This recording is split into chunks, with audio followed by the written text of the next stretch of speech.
Hello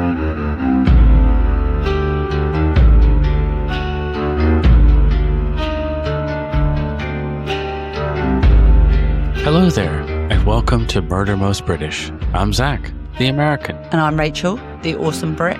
Don't laugh, it's not funny. I am. You are. I'm very awesome. Very awesome. You're not really into horror movies and scary movies and stuff, are you? I don't mind as long as it's not them creepy ones where they're doing all that contortionist running at you sort of stuff. Like, oh, adorable. But yeah, no, that stuff freaks me out. So you wouldn't think of like, when you're thinking of scary guys like Freddy Krueger or Michael Myers or Jason or, well, those are old ones, aren't they? I don't really watch the new ones. No. When I think of horror movies, well, it definitely is not a cinema manager from North Wales. Well, tonight's story is about a man who styled himself like he belonged in one of those films, only his violence was very real. Peter Moore was his name, the man in black. Yep. Well, he moved through North Wales in black leather, a figure half showman, half shadow. By day, a cinema owner. By night, he styled himself as something darker, the man in black, a figure who seemed lifted from the very horror films he adored. Wales in the mid-1990s was still a place where the landscape set the rhythm of life. North Wales, in particular, stretched with long, exposed coast roads, towns clustered around harbours and chapels, and villages that ended abruptly at farmland or sea. Between these spaces were miles of nothing, darkness, wind, and silence once the pubs closed and the buses stopped running. This was Peter Moore's world. He moved through it constantly, a tall, sharply dressed man with a precise manner and a habit of wearing black. He was best known as an owner of several small cinema chains dotted around the region. Old picture houses he had rescued and restored on minimal budgets. Locals recognized his silver hair, his immaculate clothes, and his pride in keeping the lights on when the multiplex era was swallowing the independent. By the early 1990s, Moore operated 4 venues in Bugill, Denbigh, Holyhead, and Blaenau, and Blaenau Festiniog. Apologies if I pronounced that wrong. I will say we apologize to the whole country of Wales. We are going to try our very, very best. We're going to have to practice some, learning Welsh and... Yeah. It's very interesting. It's a very cool language. I like hearing it. It's really, really cool. But we're not very good at it, and we are very sorry. But we will do our best, and hopefully you will give us some leeway on some of these pronunciations. Yeah. So anyways, get back to it. Well, Moore, he showed mainstream titles by day and horror films late in the night. Moore often projected the films himself, served tickets, and even swept up afterwards. To patrons, he seemed efficient, slightly old-fashioned and eccentric, but harmless.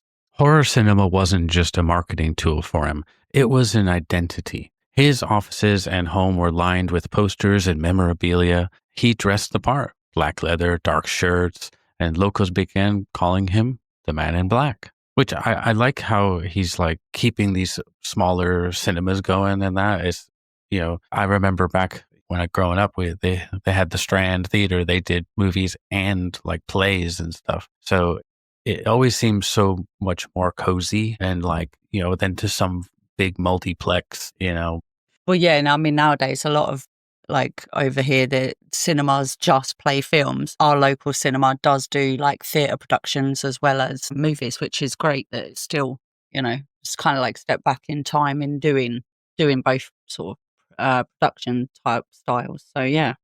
Well, that persona created distance. People knew who he was, but little about him. He lived alone in a modest detached house at Kinmel Bay, neat and well kept, not far from the coast road that connected most of his cinemas. Neighbours described him as polite but self-contained, always driving somewhere late, always busy.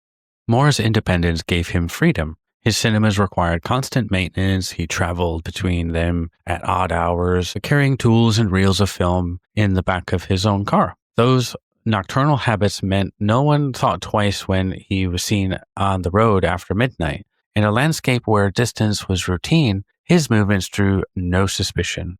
At the same time, his private life moved within quieter circles. Moore was gay, something he acknowledged only to those who already knew.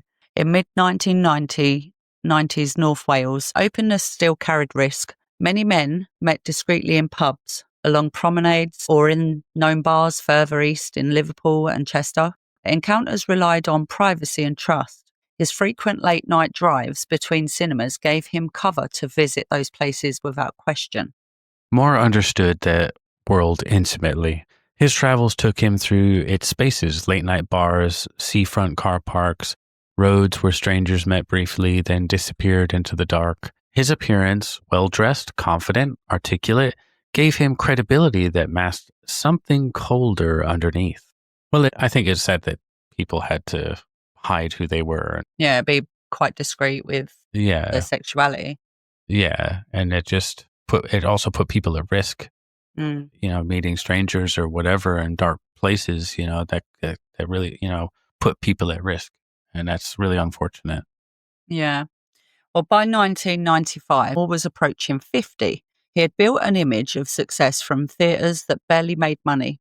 Yet he carried a growing fascination with power, not just the power to entertain, but to frighten. Those who knew him professionally saw meticulousness and control. None could have imagined what that control would soon become. Peter Moore had been drawn to the cinema from an early age. Born in 1946 in St. Helens in Lancashire, he grew up in a post-war world where picture houses were escape portals. He later trained in business administration, working first in office roles before moving into theatre management. By the late 1970s, he was living permanently in North Wales and beginning to buy or lease struggling cinemas one by one. Moore built his identity around those aging buildings. He fixed projectors himself, mended torn seats, and spoke of keeping local entertainment alive. But the independents were fading. Television, video rental, and multiplexes were eroding profits. Moore's theatres survived partly through his thrift and partly through his reputation as a showman who could fill a small room. His attention to presentation, black suit, polished shoes, leather jacket, after hours, gave him an authority that bordered on theatrical. He cultivated respectability, but there were glimpses of temper. Former staff later described him as controlling, easily angered, quick to humiliation if challenged. Customers saw only the surface charm. Those who worked for him saw the need to dominate every detail. Behind the smooth manners, he liked to be feared a little bit. His evenings often ended in coastal pubs between Rhyl and Colwyn Bay. He drank sparingly, spoke easily to strangers, and seemed to enjoy the attention his appearance brought. He mixed business talk with film trivia, sometimes steering conversation towards darker material, horror icons, screen violence, how audiences loved to be shot. That pattern, movement between towns, nights on the road, regular contact with strangers, would later prove critical. It meant he could approach victims without witnesses and vanishing before daylight. But in 1994 and 95, those movements looked unremarkable. The habits of a hardworking businessman keeping a fragile circuit alive. Friends and acquaintances described his house in Kinmel Bay as neat to the point of obsession. Everything had its own place. Film posters lined the hallway, some framed, others tacked directly to the walls. A collection of knives and replica weapons hung in his study. Props, he said, from past displays and promotions. The effect was unsettling, but not overtly sinister. To visitors, it seemed another extension of his film fixation. So now, as he's pushing 50, his isolation had deepened. His parents were dead, his social life was narrow, and his work consumed almost nearly every waking hour. The cinemas no longer turned a real profit, but closing them would have meant losing the identity he had built. Instead, he doubled down.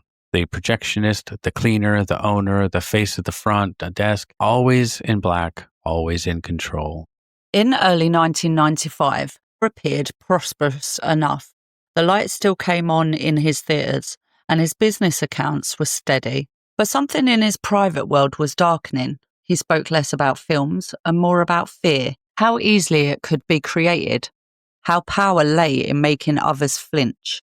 People around him thought it was just another of his dramatic streaks, part of the horror film persona he enjoyed playing. That year, North Wales felt safe in its quiet way. Small towns, familiar pubs, roads that emptied after midnight. In September, when the killings began, there was no warning that a man from that same world, well-known, well-dressed, and apparently ordinary, was about to turn those dark roads and quiet houses into scenes of sudden, senseless violence. Well, in late September 1995, the tourist season had long since emptied from Anglesey. The roads were quieter, hedgerows thick with autumn growth, and small villages drew their curtains early. In Caergaleog, a cluster of cottages stood just inland from the coast. One of them belonged to Henry Roberts, a 56-year-old retired railway worker who lived alone. Roberts was the kind of man every village knew. Reliable, private, the neighbor who always nodded a greeting but kept to his own pace. He retired from the British Rail and spent much of his time tending to the garden that bordered his cottage. He walked the same route to the shop each day, bought small groceries, and returned by evening to listen to the radio with a cup of tea cooling beside him. That sounds really nice. Love a cup of tea. Just hanging out, listening to the radio, and enjoying Quite a relaxing bit of life after working. Yeah. Sounds like it. Yeah. That quiet routine was the rhythm of his life. It was also the reason nobody noticed anything strange when his lights stayed on late at night. His nearest neighbours lived far enough away that a shout or thud would have gone unheard through the wind. At some point after dark, Peter Moore arrived. He had driven from Kinmel Bay across the bridge onto Anglesey, his black car an unremarkable sight on the A5. He dressed as always, all in black, the uniform that had earned him his nickname. When he reached the cottage, he knocked and was likely admitted without alarm. What followed at the cottage was brutal and fast. Roberts was repeatedly stabbed at his home. His body was found outside in the yard. The confined space of the cottage magnified the violence. Furniture displaced, signs of struggle visible in every corner. There was no theft, no argument that neighbours recalled hearing. It was an unprovoked attack carried out with overwhelming force. When Moore left, the scene fell silent again. Curtains still drawn, lights glowing faintly through the window. The wind covered the sound of the door closing, and by morning, the village was unchanged, unaware that one of its own had been murdered in the night. The investigation that followed would later treat Roberts' death as an isolated tragedy. There was no evidence of burglary, no suggestion of motive. Only the scale of violence stood out, excessive, deliberate, and unexplained. Moore was already moving on. On the 8th of October, 95, he was in Liverpool, visiting a gay bar on Stanley Street. There he met 28-year-old Edward Carthy from Birkenhead. Outgoing, sociable, known for crossing the Mersey to go out on weekends, the two men left the club together after closing, Moore offering him a lift. It was an ordinary exit, noticed by a few, but remembered later. He was never seen alive again. His body would be discovered weeks later, buried in Clocanog Forest near Ruthin in Denbighshire, more than 60 miles from where he'd last be seen. He had been stabbed repeatedly and covered with branches. Rain and forest debris had concealed the grave until searchers, following a missing persons line of inquiry, came across the disturbed soil. Forest setting magnified the isolation of the crime. There were no houses, no light, no witnesses. The assault had been carried out with the same precision and excess force as the earlier killing. Once again, nothing was stolen. Two men now dead, both killed in darkness, both attacked with a knife. Yet at the time, no one connected them. Roberts was seen as a domestic victim and Carthy a missing person found far from home. The geography made the link seem impossible. We've seen this before, where it's different places have, different geography, different police forces. They're not connected, like with the internet and stuff. This is the mid-90s, so they're not able to have any sort of connection or go, is there something going on between these two, or is they just isolated? There's no sort of police interaction. Yeah, also, I think within the police's mindset, they wouldn't assume that every murder's going to be connected to one that's, been and happened miles away and different counties, towns, and etc. So, I think it takes a while for connections to be. I think what I'm saying, like they're isolated stabbings, no motive really, no theft. You've got a few points of connection in each to where it might perk something up, but like I do agree, like you said, it's hard to say, oh well, these two murders are probably connected, but they did have similarities. That's all I was really. Yeah, I mean, like what I was going to say is, they can kind of get a profile from this person's killed in this way. It's happened they kind of have like a profile of the suspect, thinking, well, they've done it in this way. This person's done it in this way. I know what I can see where you're going. My brain's not working. It's fine. It's. I see where like I was saying with the points. They have a few points that are connected that are the same that might, but at the time, Yeah, do you know what I mean? Like we've helped them to be like, oh, well, this is the type of suspect we're looking for because, generally every case that they've dealt with, in this sort of similar circumstances has been like a loner or, types of behaviors from suspects that they can then think, right, well, we're looking for this type of person. So, yeah, help with the investigation. yeah. Well, Moore's geography made it inevitable. His cinemas scattered across North Wales gave him reason to move between these places at all hours. The cottage in Caergaeliog, gosh, that's a good one. And sorry, and the forest near Ruthin were only different stops along roads he had knew by heart. For someone that's like, we've never tried to speak Welsh, I think we're doing pretty well. I hope so. I'm just waiting for a few Welsh people to get in there and start going, now. Yeah, No. we do apologise. We will practice more. I'll try. But by November 1995, the pattern was in motion. Though no one yet recognised it, Peter Moore's life appeared unchanged, still running his cinemas, still driving late between towns, and still dressed all in black. Outwardly, there was nothing unusual about his movements. On the night of the 29th of November, his route took him once again across Anglesey, this time to the roadworks near Mona. There, 49-year-old Keith Randalls, a traffic manager from Chester, was living in a small on-site caravan while overseeing a project along the A5. Randalls was practical, reliable, and content with the job's solitude. He spoke with colleagues that evening before turning in for the night. One time before dawn, Moore approached the caravan. What followed mirrored his earlier attacks. Randalls was stabbed repeatedly inside his caravan, likely caught unawares as he rested. There were no signs of forced entry or robbery. The act was sudden, methodical, and devastatingly personal. When the body was discovered, the site was quiet. The surrounding landscape was almost untouched. Just tire tracks, machinery, and the distant sound of traffic. It was another killing in darkness, committed against a man whose only vulnerability was isolation. There it is again. Yeah, the location of his Everybody's caravan isolated. Yeah. First one, isolated in a cottage. Second one, drove him to an isolated location. And then this one, isolated in a caravan on a job site, away from other places that people could see. It's all very deliberate. Yeah, it's like, he knew of these guys and that he knew that they were living alone and very not good. Well, maybe on his travels, he was scouting these places out or scouting these people. It could have been, possibly he's like, oh, well, here's a guy that's living on his own in a cottage and drives past the work site and says, oh, this guy looks like he's staying in this caravan here all by himself.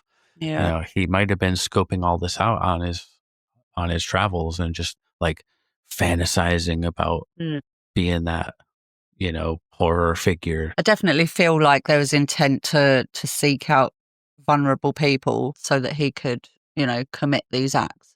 For police, it was another solitary death with no apparent connection to the others. Randalls was from a different county, older, employed, with no links to the first two victims. But the pattern, knife, night, and excess, was already set. Peter Moore's final murder came less than 3 weeks later. Yeah, it seems it's escalating, just slowly escalating in the murders. He keeps getting away with it, he thinks. Because on the night of the 18th of December, 95, Tony, or Anthony, but everybody called him Tony Davies, crematorium worker from Coleman Bay, finished his shift and headed for home. He was a family man, well liked and dependable, known for the consistency of his routine. That night, he spent time at a local pub, chatted with some of his friends. Then he drove east to the coast at Pensarn Beach near Abigail. Pensarn was quiet that winter, a flat stretch of promenade where wind whipped off the Irish Sea and streetlights threw pale circles onto the sand.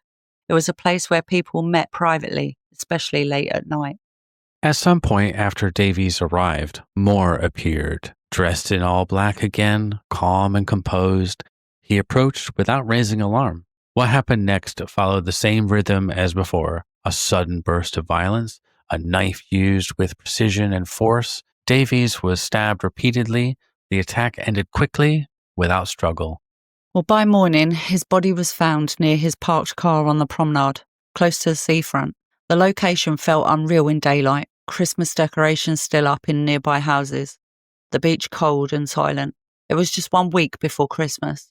Moore's victims had been ordinary men living normal lives, chosen not for who they were, but for the opportunity they presented. He moved through towns like a traveling showman, crossing miles of dark road to reach each scene. He styled himself as something beyond human, a figure of horror from the films he loved, now acting out his own.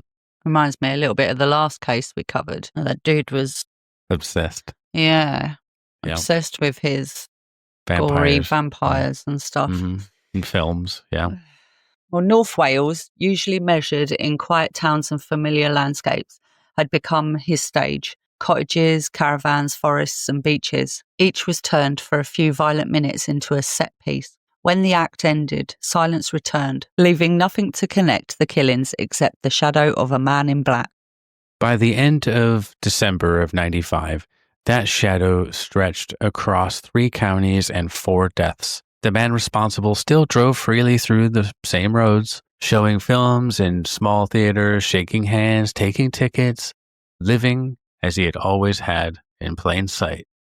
When Henry Roberts was found in the yard of his cottage at Caerllegog, the scene told its own story.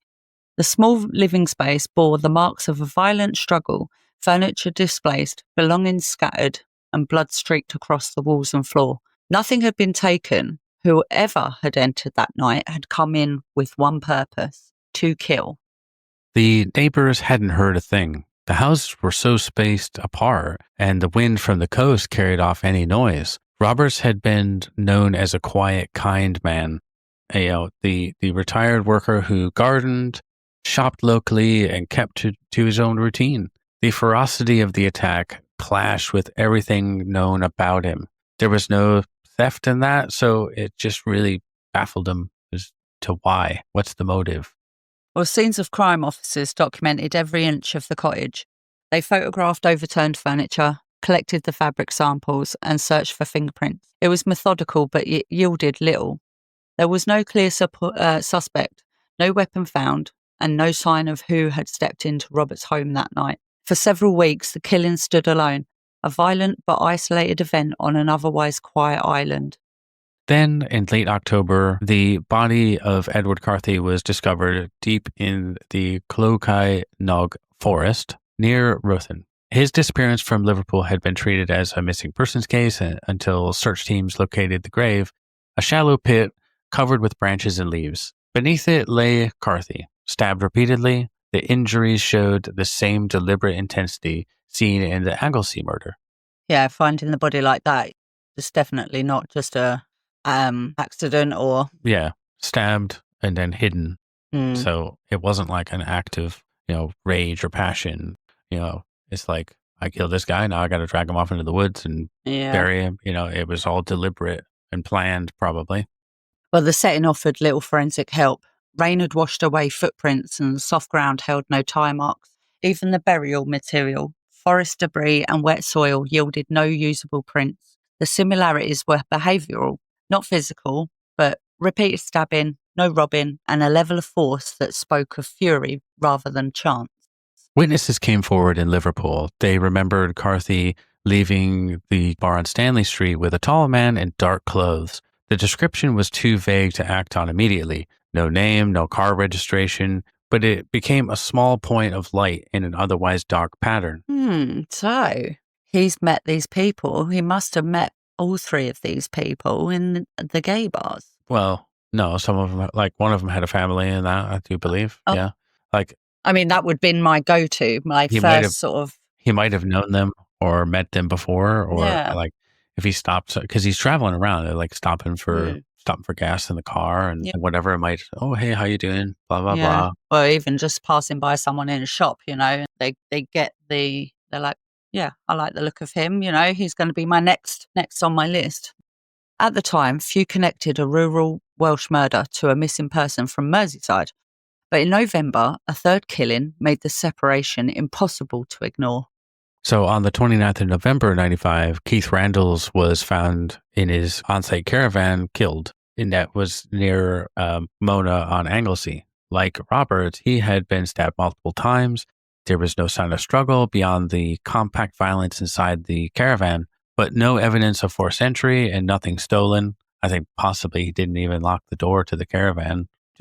Just left it open. Probably, yeah, he's probably on a big site. Yeah. Didn't really think that anybody is going to Would go come sort of messing rolling around. down there, yeah. But also, he probably wouldn't want to touch anything, to be fair, and leave fingerprints and stuff. So, probably just kind of elbowed the door shut. There we go.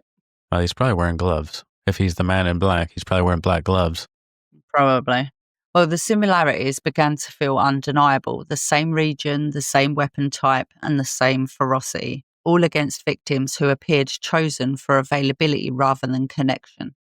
So police began comparing all three of those cases. The distances were significant, but all could be crossed within hours by car. Whoever was responsible knew North Wales well and traveled easily between those towns. The pattern would sharpen one final time in mid-December when the body of Tony Davis was found in Pensarn Beach near Abigail. Davis had been stabbed repeatedly and left close to his parked car. There was no sign of robbery, a detail the prosecution later highlighted to show that violence, not theft, was the motive. By then, investigators could no longer treat the murders as separate events. 4 men, 4 scenes. There were no thefts and no clear personal motive. What linked them was method, not motive, speed, precision, and a level of force that suggested familiarity with blades. Oh, Peter's got all them knives in his collection. But as detectives began mapping the scenes, a picture formed. A single figure moving across the geography of North Wales, unseen yet constantly present, across from Anglesey to Denbighshire to the coast. By the close of 1995, the investigation's focus had shifted decisively. Whoever was responsible wasn't acting out of passion or gain, he was acting out of purpose and probably enjoying it. So, serial killer. Well, yeah. I mean, if someone's killed once and then they do it again, they're clearly enjoying themselves, aren't they? Absolutely disgusting. By the final weeks of 1995, the 4 killings had transformed from local mysteries into a regional crisis. Each murder had been logged by a different police division, but the pattern of knife attacks committed at night without theft against men in isolated settings, it forced a joint review. Good. Yeah. This is what I was waiting for them to all come together. So senior detectives from North Wales Police convened to compare files. They plotted the deaths on a map. Caerge Liog, Clo Nog, Forest, Mona, and Pensarn. The geography spanned 3 counties that could be driven in a single night. Whoever had moved between those points knew the terrain intimately, the back roads, the coastal roads, the isolated lanes, and all that where headlights were rare. Like I said, he knew where all these places were. Yeah. This Not is where I very could go. built up areas, is it? Yeah. Well, witness statements began to take on new weight. The Liverpool account of a tall man in black leaving a club with Edward Carthy was now central. Combined with the known habits of the other victims, solitary, late, unguarded, It pointed towards someone confident approaching strangers in quiet places. Yeah, and it's like his customer service. He's not afraid to talk to people or chat to people about stuff or whatever. But detectives began cross-referencing potential suspects with the geography. They looked for a man with a reason to travel widely at night, someone known to locals in multiple towns, and perhaps someone with an unusual fascination for violence. The search quickly led to Peter Moore. I don't know whether within this case, because obviously I don't read through our transcripts and stuff. You do that, so I don't know any of what. This is the first time I'm listening to this as I'm reading it, like our listeners. With those locations, are there any connections to his cinemas? Is this why they've been led quite quickly to Peter Moore? It was like close or nearby or something like that, Yeah, here and there. I mean, but they're dotted about, and when he travels around, he's yeah, going through these places. yeah. So And then people were obviously going to recognize that, well, hang on a minute, this man's always in black. If you're looking for a man in black, you yeah, know. but they're like he was able to have these opportunities because Mm, and they were dotted between where he was going between the cinemas, yeah. and then That's why I was questioning whether, they would have been able to link him as a possible suspect due to the locations of his cinemas and obviously witnesses saying about yeah, yeah. yeah. I mean, not exactly, No, close enough to where it made a pattern, and where the yeah, police were like, "Hey, let's look at this yeah. guy." Let's have a look at this guy. Yeah. His venues dotted the same map that now defined the killings: the Guilt, Denby, Holyhead, and Blenau Festiniog. Sorry, guys. He often closed them late, driving home long after midnight. His lifestyle explained his presence across the same stretches of road. Investigators placed him under discreet observation. They began tracing Moore's movements, building a picture of his nighttime routines from witness accounts and travel records. Well, attention then turned to his home in Kinmel Bay. The search that followed revealed a space as curated as one of his cinemas. Black leather jackets hung neatly in the wardrobe. Several knives were found, some ornamental but others practical, all carefully stored. So, like we said before, the walls were covered in memorabilia and film posters and all that, but individually, none of it proved guilt. But together, it echoed the same persona the killer seemed to inhabit: a man blending fiction with life, dressing like a villain and traveling by night. Moore was brought in for questioning. At first, he was calm and evasive, claiming to have been working at his cinemas on the nights of the murders. He listed tasks and errands, some verifiable, others pretty vague. He admitted being in some of the same towns, but insisted it was just coincidence. Over hours of interviews, his account began to fracture, as it usually does. But confronted with the timeline, he contradicted earlier statements, claiming to have met some of the victims but denying harm. Then, during one session, he said something that froze the room. Asked why the killings had occurred, Moore replied that they had been done for fun. Honestly, not my sort of fun at all.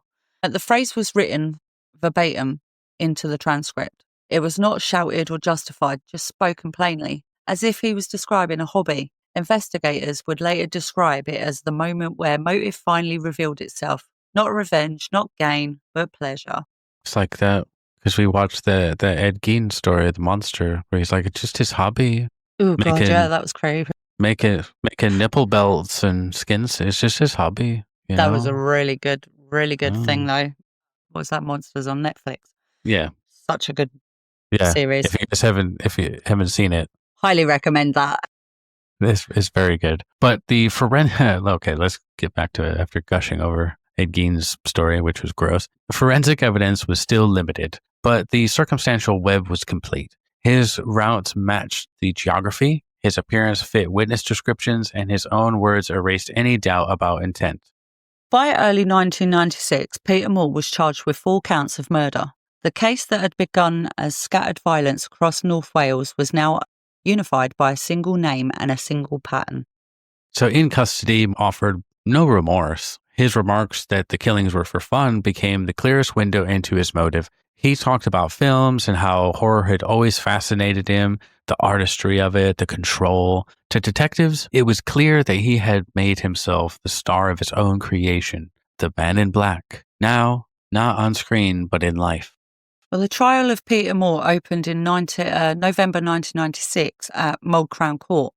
He faced 4 counts of murder for Henry Roberts, Edward Carthy, Keith Randalls, and Anthony Davies, each charged as a separate act within a 3-month campaign of violence. The courtroom atmosphere was cold, procedural, and heavy with the scale of what the jury was being asked to consider. Not one killing, but a sequence stretching across the geography of North Wales. Prosecution's case was built on convergence. The victims, they said, had come from different towns and backgrounds, but their deaths bore the same unmistakable hallmarks: repeated stabbings, scenes left undisturbed, and no theft or quarrel to explain them. Each case on its own might have stood a mystery. Together, they formed a pattern. The first case presented was Henry Roberts, the retired railway worker. Jurors were shown photographs of his small cottage, the overturned furniture, blood across the walls, the signs of struggle that filled the small room. The image was of a peaceful life ruptured by sudden violence. So then next came Edward Carthy. Witnesses from Liverpool described seeing him leave the gay bar with the tall man in black. Jurors heard medical testimony detailing the multiple stab wounds in Shallow Forest grave near Ruthin. The picture was of a victim lured from safety into isolation. Then came Keith Randalls, the traffic manager from Chester. Prosecution showed photographs of his on-site caravan at Mona. The interior splashed with blood but otherwise intact. His wallet and keys were left in place, a detail repeated again and again to stress that robbery was never the point. And finally, the court heard about Tony Davies, the crematorium worker from Coleman Bay. Witnesses described him leaving a local pub near closing time, walking towards his car in Pensarn Beach, and he was found the next morning with multiple stab wounds and with his possessions untouched. Across these 4 scenes, the prosecution argued, lay one signature: violence inflicted without motive, at night, by someone who derived satisfaction from it. Jurors were reminded of Moore's own words from his police interviews. When asked about the killings, he had called them acts of fun. The term, reproduced exactly from the transcript, was presented as the core of the case, a window into his intent. Prosecutors also drew the court's attention to Moore's cultivated image. His black leather clothing, his collection of knives, and his fascination with horror films weren't presented as proof of guilt on their own, but as an expression of the mindset that animated his crimes. It was not theatre, they argued, but a personal mythology that had spilled into reality. Prosecutors described the killings as deliberate and sadistic, acts carried out for fun. To the jury, it was shorthand for what they were seeing in detail: the deliberate transformation of a cinematic fantasy into a killing spree. Well, the forensic evidence itself was thin. There was no usable fingerprints, and the DNA methods of the mid-1990s lacked today's precision. Instead, the Crown relied on accumulation, the similar wounds, the consistent method, the geographical logic, and Moore's own admissions. Each fragment, they said, might be circumstantial in isolation, but together they formed a single line that only one man could occupy. For weeks, jurors heard witnesses, saw photographs, and listened to medical reports that charted the same pattern: solitary victims, savage force, the scenes of eerie calm afterwards. By the time the prosecution rested, the image of Moore as the Man in Black, the self-styled villain of his own film, had become more than metaphor. It had become the frame through which the entire case was seen. When the prosecution rested, the defence began its effort to dismantle what they called a pattern of coincidences, mistaken for proof. Their task was to separate Peter Moore, the showman, to the eccentric cinema owner, the horror enthusiast, from Peter Moore, the murderer. They accepted that he was unusual. He dressed in black, surrounded himself by horror memorabilia, and embraced his reputation as the Man in Black. But they argued eccentricity was not evidence of homicide. The image he presented to the world, they said, was a performance, exaggerated for effect, part of the same theatrical instinct that kept his cinemas alive. Well, the defence also highlighted what the case lacked: There were no fingerprints linking Moore to the scenes, no DNA placed him at any of the killings, no murder weapon had been recovered. So without physical proof, they said, the prosecution's case relied too heavily on circumstance and reputation. Well, I mean, they did have that admission of him saying, that was fun. It was for fun. You know, that's pretty damning in itself. But they pointed to the gaps. Henry Roberts was an older man living alone in Anglesey. Edward Carthy had vanished from a night out in Liverpool. Keith Randalls was killed at a work caravan. Tony Davies near his car at a coastal lay-by. Different towns, different victims, different contexts. The only link, the defense argued, was the assumption that one man had moved invisibly among them. Well, jurors were also reminded of Moore's police interviews, particularly the word he used, fun. There it is. His lawyers argued that the comment had been flippant, not literal, taken out of context by investigators eager for confession. Moore, they said, had mocked the questioning, treating it like another performance. He was a man who loved provocation, not a man admitting to murder. Bullshit. He was enjoying it. Yeah. You don't say that you done something for fun if you didn't do, when you're being questioned over murders. You're not going to sit there and say, yeah, I done it for fun. He was relishing in it, probably. He was loving the attention and everything that brought with it. And he's like, yeah, it was all for fun. Yeah, playing the villain. Yeah, he was probably just trying to sort of... This defense is just... I get with the whole, there wasn't like forensic evidence really, to be fair. So looking at it, the case looked quite weak in that sense. Yeah. But once you piece everything together, it's just that puzzle, that the way the police and the prosecution can put it together and say, this is the puzzle, this is how it's put together, and this is who did it. Yeah. I mean, they would have obviously checked if there was any receipts that he had from locations that would match up timings and stuff. So, lack of evidence of him actually leaving DNA and stuff like that is... Well, to reinforce this, the defense floated alternative explanations, separate, unrelated killers, or chance similarities between unconnected crimes. It was, they said, a tragedy of separate acts being drawn into one narrative because they appeared to fit. Well, when the defense concluded, the judge gave the jury careful direction. They were told to weigh each charge individually, but to consider the larger structure that bound them together. The repetition of method, timing, and motive could not be dismissed as coincidence without reason. So he reminded them that Moore's lifestyle, his late night driving, his cinema work scattered across the region, his solitary habits, placed him within reach of each scene. The question was not whether he could have been there, but whether anyone else could have traveled the same path in the same narrow window of time. After weeks of testimony, the jury retired. Their deliberation was brief, only about an hour. When they returned, the foreman stood and delivered the verdict. Guilty on all four counts of murder. Moore remained expressionless as the words were read out. That was quicker than Buck Ruxton.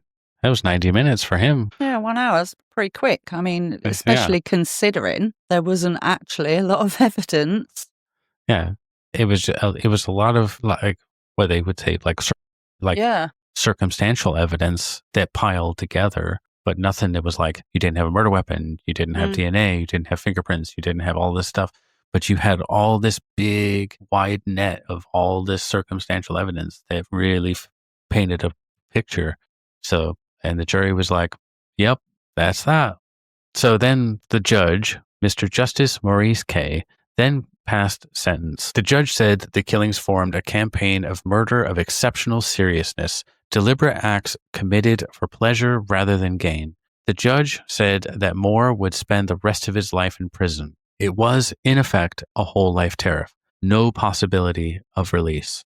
In his sentencing remarks, the judge described the killings of acts of wickedness beyond belief, saying Moore had preyed upon men who posed you no threat and offered you no cause. He noted that Moore's description of the murders as fun revealed a chilling absence of empathy. Courtroom was silent. The families of the victims sat together, some crying quietly, others staring ahead. After months of confusion and fear, the verdict brought closure, but not comfort. Well, Moore was led away to begin his sentence at Wakefield Prison, which housed some of Britain's most dangerous inmates. Reporters outside the court called him Wales's worst serial killer, a phrase that echoed across national headlines by nightfall. Trial had taken over just 3 weeks. It ended with a simple truth laid bare. 4 men had been murdered for no reason beyond one man's desire to play out a role he had invented. The performance had ended where all theater does, under bright lights, with the audience watching in silence. In the months after Peter Moore's conviction, North Wales was left to make sense of what had happened. Each killing had scarred a different part of the region: Anglesey, Denbighshire, and the North Wales coast around Penzance, with one victim, Keith Randalls, commuting from Chester. The towns had little in common before, yet now they were bound by grief. Tributes were held quietly in churches and community halls, gatherings marked not by spectacle but by resolve. Obviously, the national press, they branded Moore as the man in black, echoing the theatrical persona he had built. But in the towns where the victims had lived, the focus shifted. Local papers printed photographs of Henry Roberts, Edward Carthy, Keith Randalls, and Tony Davies. Each image was a quiet act of defiance, a refusal to let the killer's mythology eclipse the lives he had taken. Quite rightly. Very much so. For police, the case became a turning point. It showed how serial violence could hide in plain sight, scattered across distance and jurisdiction. At first, the murders appeared unconnected, different victims, settings, and counties. Only through persistence, plotting maps, comparing methods, sharing intelligence, did the pattern emerge. The coordination across regional lines became a model for later investigations. The case demonstrated that serial crime often revealed itself not through a single breakthrough, but through the slow accumulation of ordinary details. In later years, senior officers acknowledged how the case had exposed both the strengths and limits of mid-1990s policing. There was no CCTV network linking towns, no digital database for matching statements, and DNA technology was still rudimentary. The investigation deepened on groundwork, door-to-door inquiries, public appeals, and witness recollections. The eventual connection between 4 deaths owed as much to persistence as to science. Well, that lesson endured. In the years after, North Wales Police placed greater emphasis on cross-division communication and intelligence sharing, lessons reinforced in later homicide briefings. The Moore inquiry became required reading in briefings on serial offences, an example of methodical work confronting an offender who hid behind routine and familiarity. For the families, the aftermath was quieter but far more personal. One of Tony Davies' relatives told reporters that Christmas never felt the same again, a simple truth that carried its own weight. His murder had come a week before the holiday, freezing the season in memory. Henry Roberts' relatives spoke of disbelief that a man who had lived so gentle could die with such violence. Others echoed the same sentiment. Remembrance must belong to the victims, not to the man who stole their lives. Yeah, I definitely think more emphasis and remembrance should be solely on the victims. Peter Moore remains in custody, serving his whole life sentence with no prospect of release. He has never expressed remorse. For many, that absence of reflection confirmed what the trial had already shown, that his fascination with power and fear had always been about control, not conscience. His case endures less for its spectacle than for what it revealed about vulnerability and trust. The spaces he invaded, a cottage, a forest, a caravan, and a beach, were ordinary until he entered them. In the end, communities across North Wales reclaimed those places not through fear, but through remembrance. The lasting legacy is not his self-styled horror, but the ordinary lives his violence interrupted. 4 men remembered not for how they died, but for how they lived. Well, that was the man in black, Peter Moore. Crazy. It makes me think of like trucker serial killers and stuff. You know, because they're transient. They travel. You could be in one place and then kill somebody, and then you're 700 miles away in another place, like in Exactly, America. and trying to, link cases that are that far apart it's difficult, absolutely difficult for them to do. I would have thought, but by luck, they actually can do it. We've seen cases many cases where they found. Yeah. They've connected them together and be like, Yeah. okay, this is this, and here's the same MO. Yeah, it's persistent police work. They did a lot of hard work to catch him. So Yeah, I definitely think, also emphasis on the fact that going forward, any cases that you listen to from us, from anywhere else, is always remember the victims, give them your thoughts more than these horrific murderers. So, first little announcement, we have a couple of special episodes coming out soon in the next couple of weeks. It'll be exciting. So we've got a couple extra special ones coming out. And so please stay tuned. And also, please give us a like, a comment, and 5-star ratings, reviews. They really, really help. You have no idea that it really, really helps with the algorithm and pushing us up and helping us out. Getting more people to know of us. Yeah. If you like what you hear, please do it. Okay, now I'm getting into the begging. So, but anyways, Stop begging. Yeah. So find us at Murder Most British on Instagram and TikTok, and MMB Podcast on Facebook. And I've also, it's a bit early, but we are putting together a Patreon. So whenever we're getting that ready and ready to launch, and then also merchandise and that as well. So it's a little ways off. It's in the pipeline, but yeah. Keep your ears and eyes peeled for that. We also have a link tree for everywhere that you can follow us down below. So until next week, stay safe and stay curious. And thanks for listening. Thanks. Bye-bye. Take care, guys. Bye.